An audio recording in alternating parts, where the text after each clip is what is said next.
কৃষ্ণনগরে মুখ্যমন্ত্রীর সভার পরদিনও সভাস্থলে এসে হার খুঁজলেন ৩ মহিলা। গতকাল সভার শেষে ৩ মহিলার হার চুরির খবরে চাঞ্চল্য ছড়ায়। নদিয়ার কৃষ্ণনগর গভর্নমেন্ট কলেজের মাঠে মুখ্যমন্ত্রী মমতা বন্দ্যোপাধ্যায়ের জনসভা শেষে বৃহস্পতিবার ঘটে গেল এক অপ্রীতিকর ঘটনা। সভা শেষ হয়ে ভিড় প্রায় সরে যাওয়ার পর হঠাৎই দেখা যায় একাধিক মহিলা বিক্ষুব্ধ ও কান্নায় ভেঙে পড়েছেন। তাদের অভিযোগ, গলায় সোনার চেন ছিনতাই করে পালিয়ে গিয়েছে চোরের দল।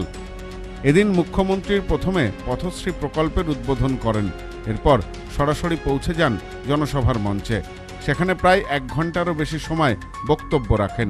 সবকিছু নির্বিঘ্নেই চলেছে, কিন্তু সভা শেষ হয়ে লোকজন বাড়ি ফিরে যাওয়ার পরপরই নজরে আসে কয়েকজন মহিলার কান্না। সভাস্থলে মাটিতে বসে কাঁদতে থাকেন কয়েকজন।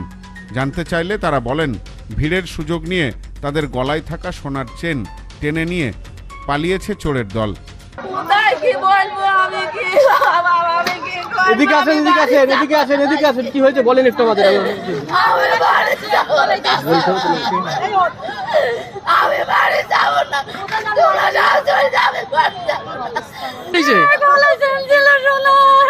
কখন বুঝতে পারলেন?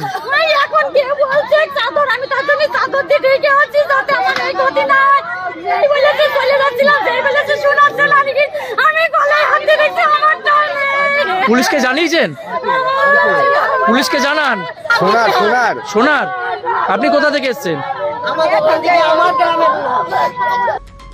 পরবর্তী সময়ে ৩ জন মহিলা একই অভিযোগ তোলায় বিষয়টি আরও গুরুতর হয়ে ওঠে।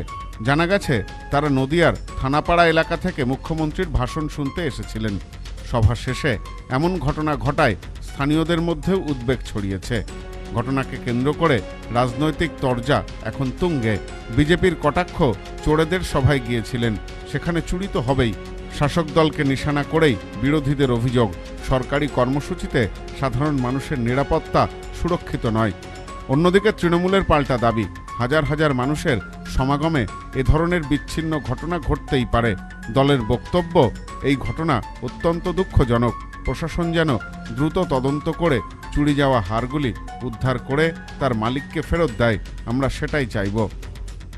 আজ সভাস্থলে যে ঘটনা ঘটেছে এটা অনভিপ্রেত, অত্যন্ত বেদনাদায়ক। আমরা আশা রাখছি যার জিনিস হারিয়েছে প্রশাসনের কাছে এবং প্রশাসনের তৎপরতায় তারা জিনিস অতি দ্রুততার সাথে ফিরে পাবে, এটার আশা রাখছি। এবং এটুকু বলবো সকলকে সচেতন থাকবার জন্য। এত লোকের গ্যাদারিং, তার মধ্যে কেমন কি লোক ঢুকে যায় সেটাও বোঝা যায় না। তাদেরকে আরও সজাগ থাকতে হবে এবং তারা নিজের দায়িত্বে যদি সব কিছু রাখে তাহলে হয়তো এই সব ঘটনাগুলো থেকে বিরত থাকা যাবে এবং এই সব ঘটনা না ঘটাটাই অত্যন্ত বাঞ্ছনীয়। আমরা আশা রাখবো আগেকার দিনে যেন এই ধরনের ঘটনা না ঘটে। চেন ছিনতাইয়ের এই ধারাবাহিক অভিযোগে মুখ্যমন্ত্রীর জনসভার নিরাপত্তা ব্যবস্থা নিয়েও প্রশ্ন উঠতে শুরু করেছে। পুলিশ তদন্তে নেমেছে কিনা তা নিয়েও স্থানীয়দের কৌতূহল। Bureau report, news no man's land, Nadia. নেউপিসি জুয়েলার্স, সম্পর্ক গড়ে দেয়। বনগাঁতে আমাদের 3টি শোরুম প্রতিদিনই খোলা।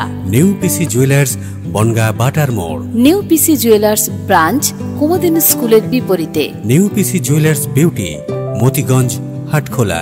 আমাদের এখানে সোনা কিনুন পেপারের দামে।